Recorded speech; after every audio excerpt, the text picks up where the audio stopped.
پیر طریقت امام وقت پیر مہر علی شاہ رحمتullah علیہ جب مرزا دجال کا مقابلہ کرنے کوڑا سے چلے تو ان کا ایک مرید جو کہ انگریز کی CID میں تھا کہنے لگا کہ انگریز فیصلہ کر چکا ہے، یا تو آپ کو مروا دے گا یا برصغیر سے نکال دے گا۔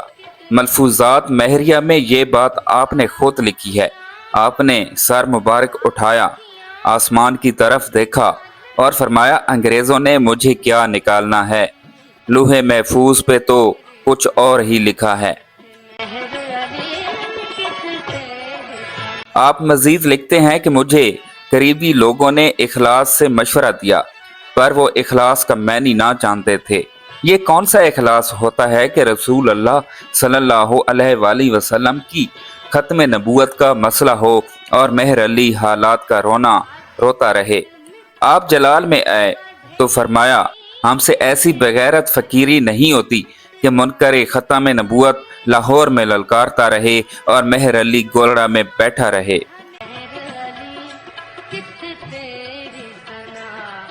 پھر اس اللہ کے شیر نے اکیلے اس سلطنت سے ٹکر لی جس کی ریاست میں سورج غروب نہ ہوتا تھا، اور ساری دنیا کے سامنے کانے قدیانی کو بے نقاب کیا اور اس مردود کو ذلیل کر کے ختم نبوت کا علم بلند کیا۔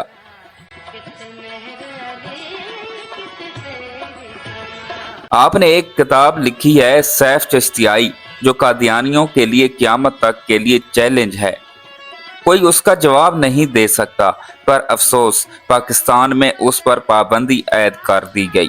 یہ تو حشر کو ہوگا معلوم جیتا کون اور ہارا کون۔ آپ فرمایا کرتے تھے کہ اے مسلمان، جب تو کسی منکر ختم نبوت سے ملتا ہے تو گنبد خضرا میں رسول اللہ صلی اللہ علیہ وآلہ وسلم کا دل غمگین ہوتا ہے۔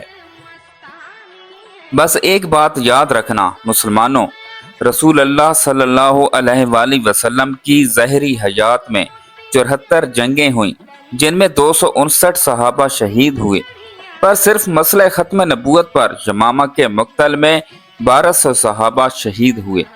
صحابہ فرمایا کرتے تھے ہم نے ایسی جنگ نہ پہلے کبھی دیکھی نہ بعد میں کبھی، بس سب سمجھوتا کر لینا، لیکن جب بات رسول اللہ صلی اللہ علیہ وآلہ وسلم کی آ جائے تو پھر سر کٹانے کے لیے تیار ہو جانا۔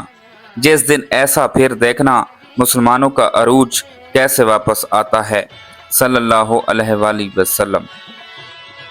محترم ناظرین، امید کرتا ہوں کہ آپ کو ہماری آج کی نئی ویڈیو اچھی لگی ہوگی۔ اگر آپ کو ہماری آج کی نئی ویڈیو اچھی لگی ہے تو ہمارے چینل اسلامک نالج 1122 کو سبسکرائب کریں اور ساتھ ہی لگے بیل آئیکن کے بٹن کو بھی پریس کر دیں تاکہ ہماری ہر نئی آنے والی ویڈیو آپ تک پر وقت پہنچتی رہے۔ اللہ پاک آپ کا حامی و ناصر ہو۔ اللہ حافظ۔